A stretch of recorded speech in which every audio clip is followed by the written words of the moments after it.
Everyone, welcome back to my channel. ഇന്നത്തെ recipe ഒരു വറുത്തരച്ച മീൻകറിയാണ്. മീൻകറി എല്ലാവർക്കും അറിയായിരിക്കും. ഇതെൻ്റെ ഒരു സ്റ്റൈലിൽ വറുത്തരച്ച മീൻകറി സ്റ്റാർട്ട് ചെയ്യാം. ഇതിനായിട്ട് തേങ്ങ വേണം, 1.5 കപ്പ്. ഞാനിവിടെ യൂസ് ചെയ്യുന്ന കാശ്മീരി ചില്ലി പൗഡറാണ്. പിന്നെ മഞ്ഞൾപ്പൊടി, മല്ലിപ്പൊടി, ഉലുവ, കുരുമുളക്, പെരിഞ്ജീരകം, തക്കാളി, കറിവേപ്പില, ചെറിയ ഉള്ളി, പച്ചമുളക്, പുളി ആവശ്യത്തിന് നിങ്ങൾക്ക് ചേർക്കാം. ആദ്യം നമുക്ക് തേങ്ങ ഒന്ന് വറുത്തെടുക്കണം.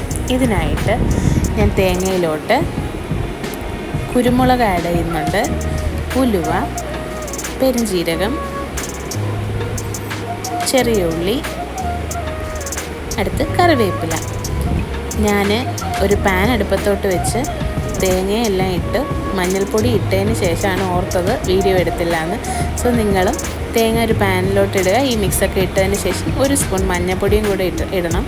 ഇതിലേക്ക് ഞാൻ 1 ടേബിൾ സ്പൂൺ വെളിച്ചെണ്ണയും കൂടി ഒഴിക്കുന്നുണ്ട്. എന്നിട്ട് നല്ലതുപോലെ വറുത്തെടുക്കുക. ഇത് വറുക്കുമ്പോൾ നമ്മൾ മീഡിയം ഫ്ലെയിമിൽ വെച്ചായിരിക്കണം വറുത്തെടുക്കേണ്ടത്. നമ്മൾ തീ കൂട്ടി വെച്ച് കഴിഞ്ഞാൽ വേഗം തേങ്ങ കരിഞ്ഞു പോകത്തേ ഉള്ളൂ, നല്ലപോലെ റോസ്റ്റൊന്നും ആയി കിട്ടത്തില്ല. അപ്പം മീഡിയം ഫ്ലെയിമിൽ വെച്ച് നല്ലതുപോലെ ഒന്ന് വറുത്തെടുക്കാം. ഇപ്പോൾ നിങ്ങൾക്ക് കാണാം ഇതിൻ്റെ കളറൊക്കെ ഒന്ന് ഏകദേശം മാറി വരുന്നുണ്ട്. ഇതൊരു ഗോൾഡൻ ബ്രൗൺ ആയി കിട്ടുന്നത് വരെ നമുക്ക് വറുത്തെടുക്കാം. അങ്ങനെ ഏകദേശം ഒന്ന് കളറ് മാറി വരുന്നുണ്ട്, നല്ലതുപോലെ ഒന്ന് മാറി വന്നിട്ടുണ്ട്. ഇപ്പോൾ നല്ലതുപോലെ റോസ്റ്റ് ചെയ്യാം. ഇനി നമുക്ക് ഈ ഒരു പരുവമാകുമ്പോഴത്തേക്ക് നമുക്ക് ഇതിലേക്ക് പൊടികളൊക്കെ ചേർത്ത് കൊടുക്കാം. ഇതിനായിട്ട് ഞാൻ ഇടുന്നതാണ് മുളക് പൊടി. നമ്മൾ മെയിനായിട്ട് പൊടികൾ ആഡ് ചെയ്യുന്നതിന് തൊട്ട് മുമ്പായിട്ട് നമ്മൾ തീ നന്നായിട്ട് കുറച്ച് വയ്ക്കുക. അങ്ങനെ മുളക് പൊടി ആഡ് ചെയ്തു, മല്ലിപ്പൊടി ആഡ് ചെയ്തു, മഞ്ഞൾപ്പൊടി ഓൾറെഡി ആദ്യമേ ആഡ് ചെയ്തിട്ടുണ്ടായിരുന്നു. ഇനി ഇത് നല്ല ബ്രൗൺ കളറാകുന്നത് വരെ നമുക്ക് തീ കുറച്ച് വെച്ച് നല്ലതുപോലെ റോസ്റ്റ് ചെയ്തെടുക്കാം. നിങ്ങൾക്ക് കാണാം നല്ല ബ്രൗൺ കളറായിട്ടുണ്ട്. ഇനി നമുക്കിതൊന്ന് അടിച്ചെടുക്കണമല്ലോ.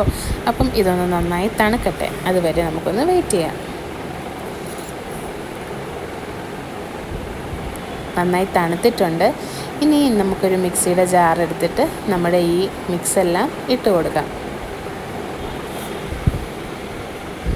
ഇതിനെല്ലാം മാറ്റിയിട്ടുണ്ട്. ഇനി ഇതിലേക്ക് നമുക്ക് ആവശ്യത്തിനുള്ള വെള്ളം, ഞാനിവിടെ 1 കപ്പ് വെള്ളമാണ് യൂസ് ചെയ്യുന്നത്. ഇതിലേക്ക് ഞാൻ പുളിയും കൂടെ ആഡ് ചെയ്തിട്ടുണ്ട്. ഇതുപോലെ കട്ടിയായിട്ടൊരു പേസ്റ്റായിട്ടാണ് ഞാൻ അരച്ചെടുത്തിട്ടുള്ളത്. ഇനി നമുക്കൊരു ചട്ടി എടുത്തിട്ട് നമ്മുടെ മുളകും പിന്നെ കറിവേപ്പിലയും തക്കാളിയും എല്ലാം ഇട്ട് കൊടുക്കാം. ഇനി ഇതിലേക്ക് നമ്മുടെ ഈ അരപ്പും കൂടി ആഡ് ചെയ്ത് കൊടുത്തിട്ടുണ്ട്. ഇത് നല്ല കട്ടിയാണ്. അപ്പം ഓരോ ആൾക്കാർക്ക് വെള്ളത്തിൻ്റെ അളവ് കൂടിയും കുറഞ്ഞും ഇരിക്കും.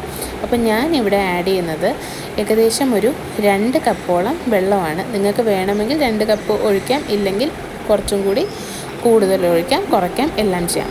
ഇനി ഇതിലേക്ക് ആവശ്യത്തിനുള്ള ഉപ്പും ആഡ് ചെയ്തിട്ടുണ്ട്. നമുക്ക് തിളയ്ക്കാൻ വേണ്ടി വെയിറ്റ് ചെയ്യാം. അങ്ങനെ ഒരു അല്പസമയം കഴിഞ്ഞപ്പോൾ നമ്മുടെ കറി നല്ലതുപോലെ തിളച്ച് വന്നിട്ടുണ്ട്. ഇനി നമുക്ക് മീൻ കഷ്ണങ്ങൾ ഇട്ട് കൊടുക്കാം. ഞാനിവിടെ ഇടുന്നത് അയലയാണ്. നിങ്ങൾക്ക് ഏത് മീൻ വേണമെങ്കിലും ഇടാം. അയല, പിന്നെ നമ്മുടെ കൊഴിയാള, ചൂര, ഈ മീനുകളിലൊക്കെ നല്ലതായിരിക്കും. അങ്ങനെ നല്ലതുപോലെ മിക്സ് ചെയ്ത് കൊടുക്കാം. അങ്ങനെ അടച്ചു വെച്ച് നമുക്ക് വേവിക്കാം. അങ്ങനെ ഇവിടെ നല്ലതുപോലെ തിള വന്നിട്ടുണ്ട്. ഇടയ്ക്കിടയ്ക്ക് ഒന്ന് മിക്സ് ചെയ്ത് കൊടുക്കാം.